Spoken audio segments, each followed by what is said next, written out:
إن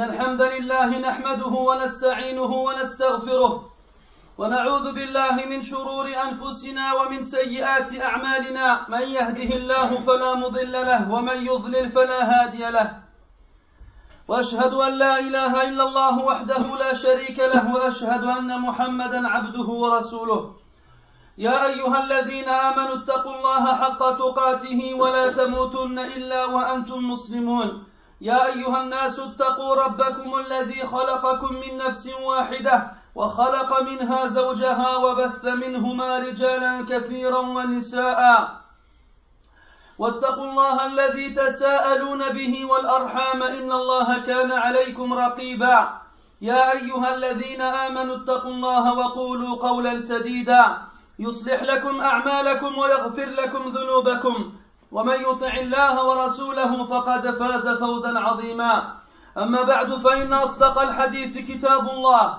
وخير الهدي هدي محمد صلى الله عليه وسلم وشر الأمور محدثاتها وكل محدثة بدعة وكل بدعة ضلالة وكل ضلالة في النار. أيها الإخوة والأخوات، الليلة سننتقل إلى سنة جديدة في التقويم الميلادي، وجل سكان بلدنا هذا سيحتفلون بهذه المناسبة، يشربون الخمور ويسهرون ويبيتون وهم ينتهكون العديد بل الكثير من حرمات الله، ولا حول ولا قوة إلا بالله.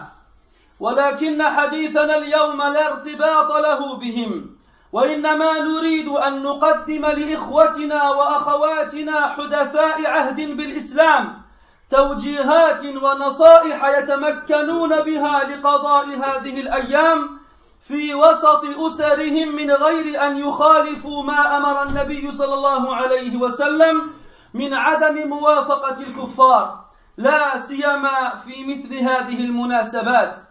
فأولا، ما حكم الاحتفال بأعياد الكفار وتهنئتهم بذلك؟ اعلموا رحمكم الله أنه لم يختلف اثنان من العلماء المعتبرين الموثوقين بعلمهم أن ذلك حرام ويدخل في الرضا بالكفر، فلا يجوز تهنئتهم بأعيادهم ولا المشاركة معهم، وإنهم هنؤونا فلا نجيبهم. ثانيا، ما حكم أخذ الهدايا التي تعطى للمسلمين في هذه المناسبات؟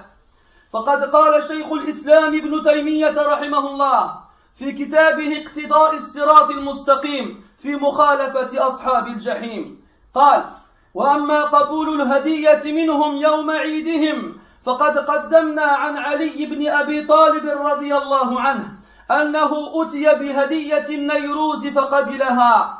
وروى ابن أبي شيبة في المصنف حدثنا جرير عن قابوس عن أبيه أن امرأة سألت عائشة رضي الله عنها قالت: إن لنا آذارا من المجوس وإنه يكون لهم العيد فيهدون لنا، فقالت رضي الله عنها: أما ما ذبح لذلك اليوم فلا تأكلوا ولكن كلوا من أشجارهم. وقال: حدثنا وكيع عن الحكم بن حكيم عن أمه عن أبي برزة رضي الله عنه أنه كان له سكان مجوس فكانوا يهدون له في النيروز والمهرجان، فكان يقول لأهله: ما كان من فاكهة فكلوه وما كان من غير ذلك فردوه. فهذا كله يدل على أنه لا تأثير للعيد في المنع من قبول هديتهم، بل حكمها في العيد وغيره سواء، لأنه ليس في ذلك إعانة لهم على شعائر كفرهم. انتهى كلامه رحمه الله. ثالثا أيها الأحباب، من خشي ضررا أو فتنة بحيث لو خاطب أبويه وأعلن لهم أن دينه يحرم عليه الحضور معهم فليقتدي بخليل الله إبراهيم عليه الصلاة والسلام، حيث قال لأهله لما دعوه للمشاركة معهم في عيدهم فنظر نظرة في النجوم فقال إني سقيم فتولوا عنه مدبرين. لم يقل لهم كلا لن أذهب معكم إنكم مشركون وإن ديني ينهاني عن مشاركتي لكم في عيدكم هذا. لا، كيف يقول ذلك وهو شاب صغير ضعيف في وسط قوم لا يؤمنون بالله؟ فعلى المسلم أن يقدر المصالح والمفاسد حق التقدير، وأن لا ينسى قول الله تبارك وتعالى: ولا تجادلوا أهل الكتاب إلا بالتي هي أحسن. رابعا يا أحبابي، كيف تقديركم للفتنة والضرار؟ كثير منا إذا أصابه شيء لا يناسبه يقول في قرارة نفسه وأحيانا بلسان مقاله أن هذا من الفتن التي يبتلي الله عز وجل بها عباده الصالحين. فيا سبحان الله، كيف سنكون لو أصيبنا حقيقة؟ كيف سنكون لو أصبنا حقيقة ببلية عظيمة كما كان الصالحون من قبلنا؟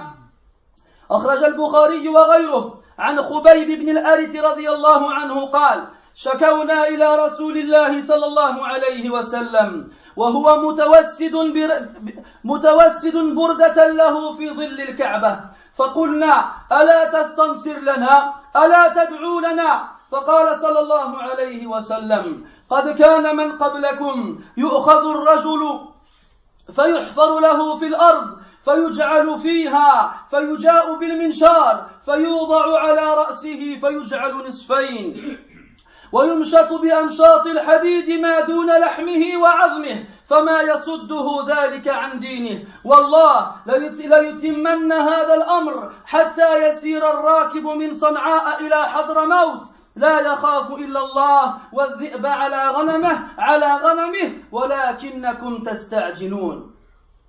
أحبتي، من منا لم يتمنى يوما من الدهر لما يقرأ أو يسمع عن أخبار الصحابة رضي الله عنهم أن يعيش في تلكم الفترة ليتلذذ برؤية النبي صلى الله عليه وسلم وصحبته؟ فاسمعوا ما رواه أحمد وابن حبان عن عبد الرحمن بن جبير ابن نفير عن أبيه رضي الله عنه رحمه الله قال: جلسنا إلى المقداد بن الأسود رضي الله عنه يوما، فمر به رجل فقال: طوبى لهاتين العينين اللتين رأتا رسول الله صلى الله عليه وسلم، والله لوددنا أننا رأينا ما رأيت وشهدنا ما شهدت. فاستغضب فجعلت أعجب، ما قال إلا خيرا، ثم أقبل عليه فقال: ما يحمل الرجل على أن يتمنى محضرا غيبه الله عنه، لا يدري لو شهده كيف يكون فيه. والله لقد حضر رسول الله صلى الله عليه وسلم أقواما أكبهم الله على مناخرهم في جهنم لم يجيبوه ولم يصدقوه. أولا تحمدون الله عز وجل إذ أخرجكم لا تعرفون إلا ربكم مصدقين لما جاء به نبيكم قد كفيتم البلاء بغيركم. والله لقد بعث الله النبي على أشد حال بعث عليها فيه نبي من الأنبياء في فترة وجاهلية، ما يرون أن دينا أفضل من عبادة الأوثان، فجاء بفرقان فرق به بين الحق والباطل وفرق بين الوالد وولده، حتى إن الرجل ليرى والده وولده أو أخاه كافرا وقد فتح الله قفل قلبه بالإيمان يعلم أنه إن هلك دخل النار فلا تقر عينه وهو يعلم أن حبيبه في النار، وأنها التي قال الله عز وجل: والذين يقولون ربنا هب لنا من أزواجنا وذرياتنا قرة أعين واجعلنا للمتقين إماما. وأخيرا إخوتي الكرام، إياكم ثم إياكم أن تكونوا كمن وصفهم الله عز وجل في قوله: ومن الناس من يقول آمنا بالله فإذا أوذي في الله جعل فتنة الناس كعذاب الله ولئن جاء نصر من ربك ليقولن إنا كنا معكم أوليس الله بأعلم بما في صدور العالمين وليعلمن الله الذين آمنوا وليعلمن المنافقين. قال السعدي رحمه الله في تفسيره لما ذكر تعالى أنه لا بد أن يمتحن من ادعى الإيمان ليظهر الصادق من الكاذب، بين تعالى أن من الناس فريقا لا صبر لهم على المحن ولا ثبات لهم على بعض الزلازل، فقال ومن الناس من يقول آمنا بالله فإذا أوذي في الله بضرب أو أخذ مال أو تعيير ليرتد عن دينه وليراجع الباطل جعل فتنة الناس كعذاب الله، أي يجعلها صادة له عن الإيمان والثبات عليه، كما أن العذاب صاد عما هو سببه. ولئن جاء نصر من ربك ليقولن إنا كنا معكم لأنه موافق للهوى. فهذا الصنف من الناس من الذين قال الله تعالى فيهم ومن الناس من يعبد الله على حرف فإن أصابه خير اطمأن به وإن أصابته فتنة انقلب على وجهه خسر الدنيا والآخرة. ذلك هو الخسران المبين. نعوذ بالله من الخسران. بارك الله لي ولكم في القرآن العظيم وفي أحاديث سيد المرسلين ونفعني وإياكم بما فيهما من الآيات والذكر الحكيم. أقول ما تسمعون وأستغفر الله.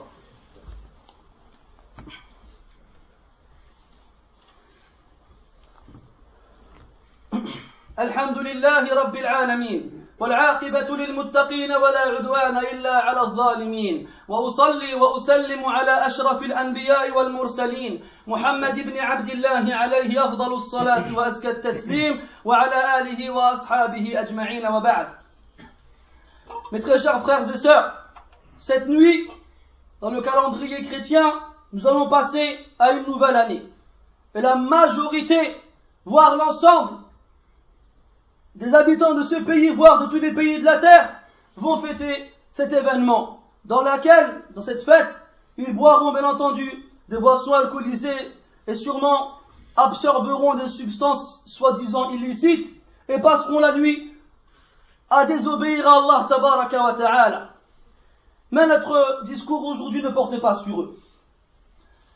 Nous voulons apporter à nos frères et à nos sœurs qui sont des nouveaux musulmans, qui sont convertis à l'islam, nous voulons leur apporter des directives et des conseils avec lesquels ils pourront passer ces moments-là en conformité avec la loi d'Allah tabaraka wa ta'ala au milieu de leur famille, sans pour autant désobéir ou contredire la voie prophétique qui nous ordonne de nous départager et de nous désavouer des mécréants. En particulier dans ce genre d'occasion. Lorsque les fêtes de fin d'année arrivent, les messages et les appels se multiplient et portent tous sur les mêmes questions. Quel est le jugement relatif au fait de fêter les fêtes de fin d'année aux non-musulmans? A-t-on le droit de participer aux soirées en famille dans lesquelles on fête Noël ou la fin de l'année? Ou bien est-ce qu'on a le droit d'accepter les cadeaux qu'ils nous offrent et ainsi de suite? Donc ces questions reviennent en général de la part des musulmans qui ont des familles qui ne le sont pas. Alors on va voir ensemble quelques-uns de ces points afin d'éclairer la lanterne de la plupart d'entre nous. Première question, quel est le jugement relatif au fait de célébrer les événements et fêtes des mécréants et de les féliciter et de leur souhaiter ces fêtes-là?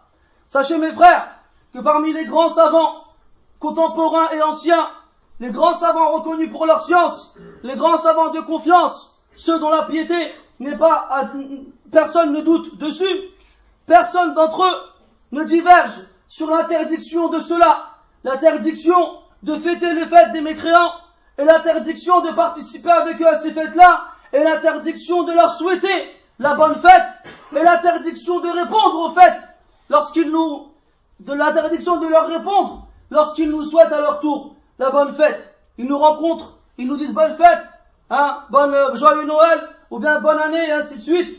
Donc tu ne vas pas leur répondre merci et à vous aussi. Tu dis rien. Ou bien tu leur dis directement, ce n'est pas ma fête, ni ma nouvelle année, reviens me voir au premier Muharram. Mais on a dit que c'était une bid'a, donc ne reviens pas me voir. Al-Muhim, on n'a pas à leur répondre. Et là-dessus, les savants contemporains sont unanimes, ainsi que les anciens. Rahmatullahi al-amwat wa hafidallahu al-ahya.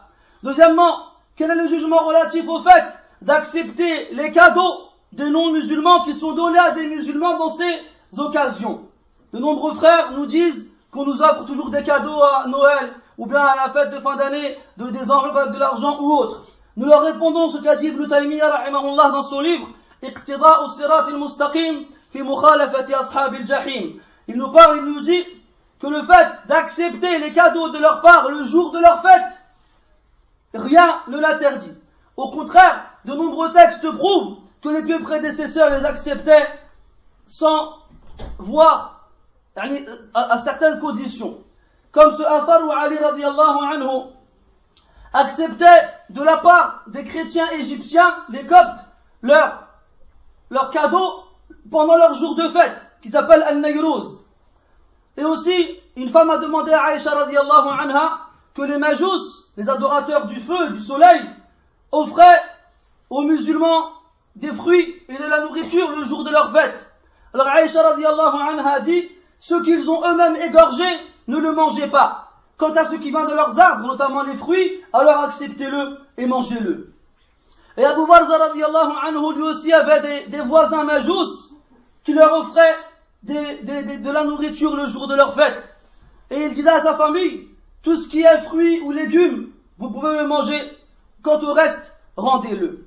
Donc Ibn Taymiyyah dit à la fin, rahimahullah, tout ceci indique qu'il n'y a pas de conséquences sur le fait d'accepter les cadeaux des non-musulmans pendant leur fête. Et ça ne va pas faire en sorte que leur mécréance soit assistée par cela. Et ce ne sera pas considéré comme étant une assistance à leur fête. Troisièmement, mes frères, celui qui craint un mal ou une épreuve, celui qui craint un mal, lorsqu'il va voir ses parents en leur disant, mes parents, je suis désolé, mais je ne pourrai pas assister avec vous ce soir au repas de famille, ou bien je ne pourrai pas fêter avec vous cette fête. Ceux qui craignent un mal, dans cela, qu'ils fassent comme a fait Ibrahim alayhi salam. Ibrahim alayhi salam, au début donc de sa prophétie, était seul dans son peuple qui adorait des statues. Et ils avaient eux aussi un jour dans lequel ils se réunissaient pour fêter leurs idoles. Alors, un jour que c'était donc cette fête-là, ils l'ont appelé à participer avec eux et à l'accompagner à cette fête. Est-ce que vous pensez qu'il leur a dit non, vous êtes des mécréants, vous êtes des associateurs, je ne viens pas avec vous, Non, il n'a pas répondu ainsi. Il a joué la ruse. Pourquoi? Car il était jeune, il était seul, en minorité et en faiblesse. Et Allah nous dit, la tulqu bi aydikum ila at-tahluka. Ne vous jetez pas vous-même dans ce qui causera votre perte. Combien de fois on entend des frères qui vont chez eux, quand ils se convertissent à l'islam, ils ouvrent le frigo et ils prennent le jambon du papa et la bouteille de la maman et jettent tout à la poubelle. Et à la fin, c'est les parents qui jettent lui à la poubelle. C'est lui qui se retrouve dehors. Et après, on entend les frères, ils disent, il y a un frère, il s'est fait virer de chez lui, il y a un frère, il lui est arrivé telle chose. Il ne faut pas faire la révolution chez soi. Comment vous voulez transformer une maison qui ressemble à celle d'Abu Lahab en une maison qui ressemble à celle d'Abu Bakr en un seul jour? Ce n'est pas possible. Tout comme ça a pris du temps pour vous, pour que vous rentriez dans l'islam, alors ne demandez pas de ceux qui ne sont pas dans l'islam ce que vous voulez pour vous-même. Surtout quand vous êtes sous leur toit et que vous n'avez pas de moyens de subvenir à vos propres besoins. Interdisez le mal à la hauteur de votre capacité. Et ne faites pas de la porte qui ramène vers un bien un moyen qui va vous amener vers un mal. Ibrahim alayhi salam, il a fait فَنَظَرَ نَظْرَةً فِي النُّجُومِ. Il a jeté un œil vers les étoiles pour faire croire à son peuple qu'il avait vu dans les étoiles qu'il allait tomber malade. Parce qu'à l'époque, les gens regardaient dans le ciel avec les étoiles et en fonction de leur disposition dans le ciel, plus ou moins pensaient qu'ils arrivaient à lire l'avenir. Alors Ibrahim a regardé vers le ciel, فَنَظَرَ نَظْرَةً فِي النُّجُومِ فَقَالَ إِنِّي سَقِيمٌ. Il a dit je suis malade, ou bien je vais tomber malade. Pour faire croire à son peuple qu'il était comme eux, qu'il regardait lui aussi vers le ciel pour savoir qu'est-ce qu'il allait lui arriver. Alors quand il leur a dit Inni saqim, je suis malade, ou bien je vais tomber malade, ils l'ont laissé. Fatawallaw anhu mudbirin. Ils lui tournèrent le dos et partirent. et ne cherchèrent pas plus que cela. J'ai déjà dit plusieurs fois à des frères ou à des sœurs, dites la même chose. Restez chez vous et dans votre lit, si vraiment vous n'avez nulle part où aller, et dites-leur je suis malade. Ou bien si vous voulez aller à l'hôpital, et dites-leur je me sentais mal, je suis parti à l'hôpital. Après ce sera à eux de croire ce qu'ils voudront croire. Je n'ai pas obligé de leur dire non c'est haram, non je viens pas, non c'est pas la peine, c'est important. Non, il faut être malin. Et lorsque nous sommes en minorité et en faiblesse, il faut savoir faire jouer la ruse. Tout, bien entendu, en ne pas basculant, sans basculer dans les limites de l'interdit, c'est-à-dire du mensonge. Ruser ne veut pas dire mentir. Mentir est interdit. Ruser est permis, dans les limites de l'acceptable. Faire croire à l'autre une chose qui est contenue dans le contexte de ta parole. Je suis malade, je suis malade de vous voir désobéir à Allah Azza wa Jal. Ça me fait mal au cœur de vous voir adorer autre qu'Allah, et ainsi de suite. Le musulman doit être intelligent, il doit être malin. Et il faut qu'il sache peser le pour et le contre. Il faut que lorsqu'il veuille faire quelque chose ou dire quelque chose, qu'il pèse le pour et le contre, al-masalih ou al-mafasid, les inconvénients et les avantages, des répercussions de ce qu'il va y avoir suite à ses paroles et à ses actes. Notamment quand on est un jeune, ou un homme ou une femme dans une famille qui ne sont pas musulmans. Et n'oubliez pas la parole d'Allah qui dit وَلَا تُجَادِلُوا أَهْلَ الْكِتَابِ إِلَّا بِالَّتِي هِيَ أَحْسَنُ. Et ne vous adressez, ne débattez avec les gens du livre, les juifs et les chrétiens, que de la meilleure façon. Ça c'est pour le juif ou le chrétien. Lorsque tu veux débattre avec lui dans le din, alors adresse-toi à lui de la meilleure façon, avec sagesse, douceur et intelligence. Ne viens pas pour retourner tout. Tu décroches les crucifix, tu décroches les tableaux, tu enlèves le vin, tu enlèves le jambon, alors tu es tout seul au milieu de tous. Tu viens, tu tapes sur la table et tu dis non, vous n'avez pas le droit, c'est le haram. Ya Rajoul, c'est des koufars. Qu'est-ce qu'ils connaissent du haram ou du halal? Qu'est-ce qu'ils connaissent du haram ou du halal? Donc il ne faut pas, il ne faut pas sauter les étapes. Quatrièmement, pour en revenir à ce point-ci, la plupart des gens nous disent, ouais, il y aura une fitna. Si je ne participe pas à ce repas de famille, il va se passer un mal. On va avoir des problèmes. Ya subhanallah, j'aimerais bien que les frères m'expliquent leur façon de délimiter, de mesurer ce qu'ils appellent fitna, ce qu'ils appellent une épreuve ou bien un mal. La plupart d'entre nous, lorsqu'on est touché par quelque chose qui ne nous convient pas, directement on dit en nous-mêmes, des fois avec notre langue, ah, ça c'est une épreuve. Allah Ta'ala m'éprouve comme il a éprouvé les pieds auparavant. Shattana bayna al-fariqayn. Wallah, il y a une différence énorme, entre les épreuves qu'ont subi les pieux avant nous et celles que nous avons aujourd'hui. Il y a un frère qui m'a appelé il y a quelques jours. Il me dit, le frère minimum il doit avoir 20 ans. Il me dit, ma mère m'a menacé d'appeler la police si je ne participe pas au repas de Noël ce soir. Je dis, bah alors dire quoi, monsieur, venez chercher mon fils, je vais pas manger la bûche? C'est quoi ça, subhanallah? Et tu crois vraiment qu'elle va le faire? Et supposons on va le faire, tu crois qu'il va se passer quoi? Ils vont venir, on va te mettre les menottes. Hein? C'est quoi votre délit? J'ai pas mangé de la bûche de Noël. Où sont les raisons? Qu'est-ce qui va t'arriver? Ils vont te taper. Et encore, ils tapent pas les gens ici. Qu'est-ce qu'ils vont te faire? Ils vont te crier dessus? Ben mets-toi dans tes oreilles. Qu'est-ce qu'ils vont te faire réellement, franchement? Quel mal réellement est-ce que tu crains à l'égard de ta famille si tu refuses de participer à ces choses-là? Al-Bukhari nous rapporte et d'autres. D'après Khubayb ibn al-Harith, radiyallahu anhu, que pendant la période de l'embargo, cette période où les Quraysh ont signé un pacte dans lequel ils interdisaient aux non-musulmans d'avoir toute relation avec les musulmans, qu'elle soit commerciale ou sociale, achat, vente, location, mariage et ainsi de suite.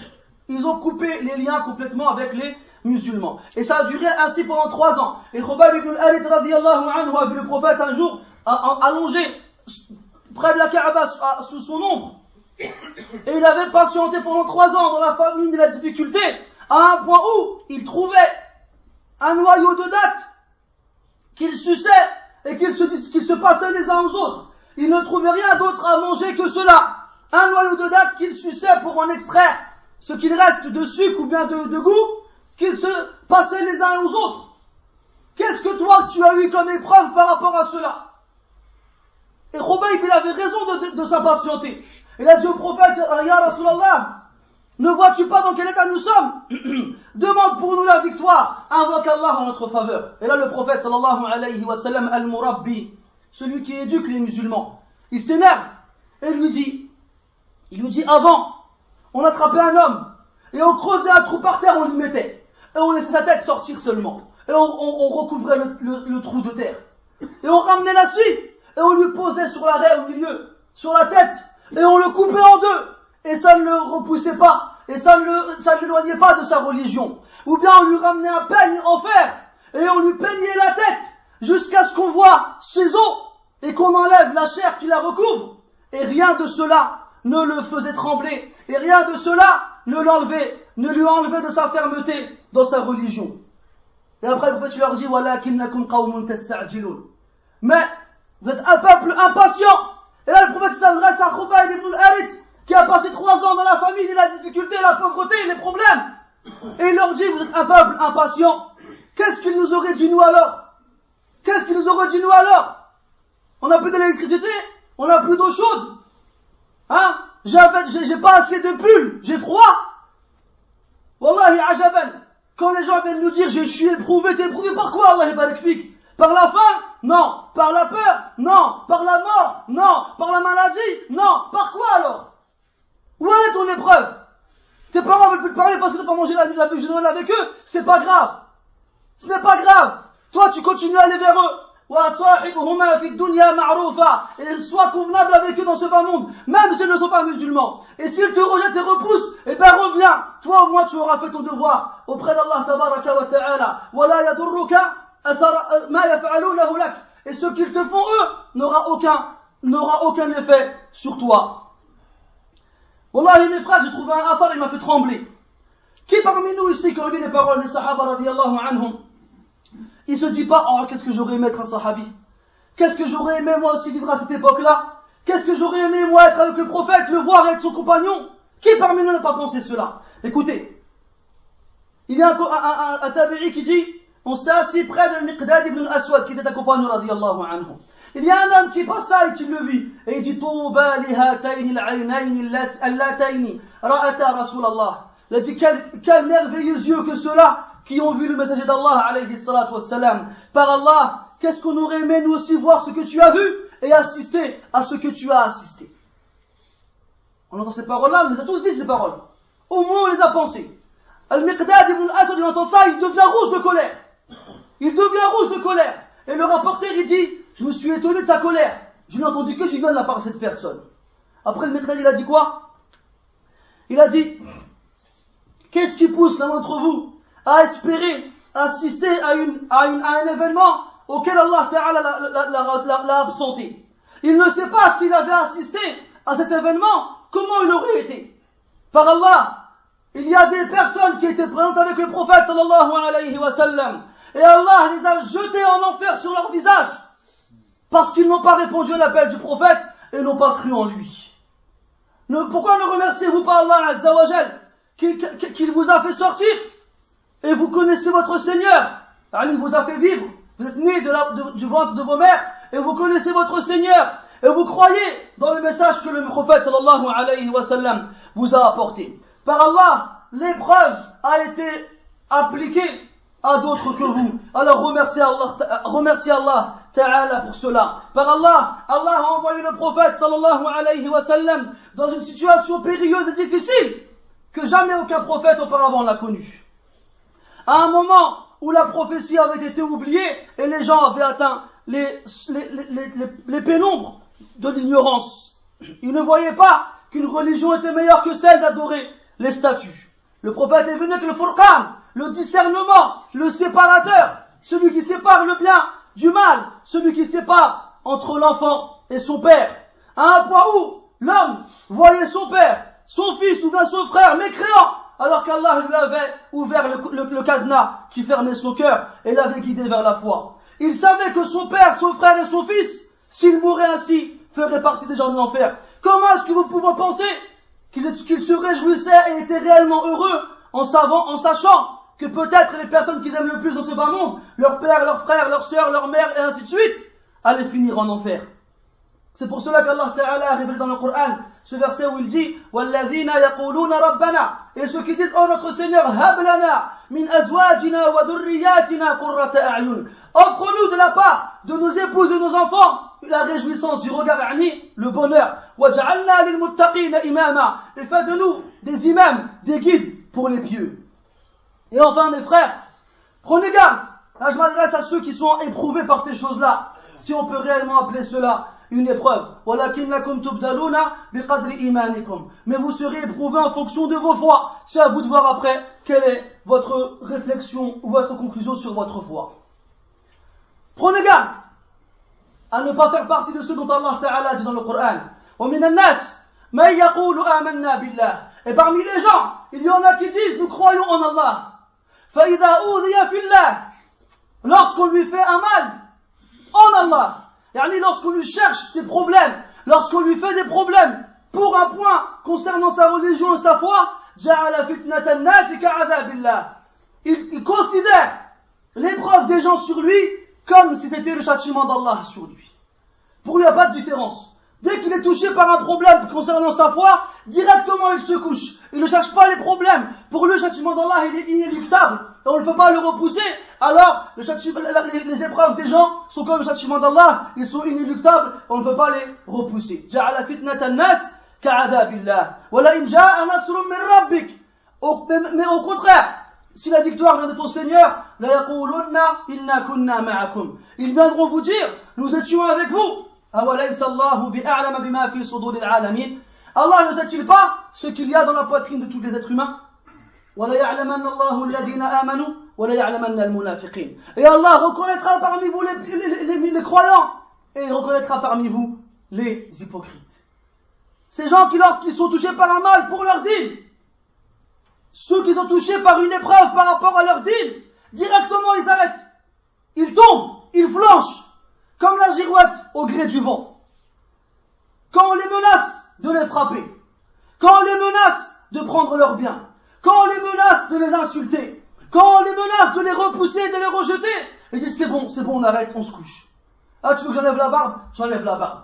Tu veux que j'aille plus à la mosquée? Je vais plus à la mosquée. Tu veux que j'arrête la prière? J'arrête la prière. Tu viens pas à la mosquée le vendredi? J'irai pas à la mosquée le vendredi. Mais c'est bon, arrête. Et là, c'est des gens qui se faisaient frapper, persécuter et torturer. Qui aujourd'hui se fait frapper, persécuter et torturer? Qui? Billah alaykoum, qui parmi nous se fait frapper, torturer et persécuter en 2010 en France? Qui?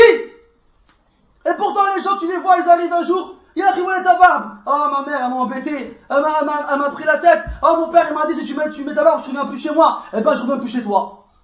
Je ne dis pas que j'aurais répondu ainsi, je ne sais pas comment j'aurais répondu si j'avais été éprouvé de la même façon. On demande à Allah de nous épargner ces épreuves, car on ne sait pas comment on répondra à leur place, on ne sait pas.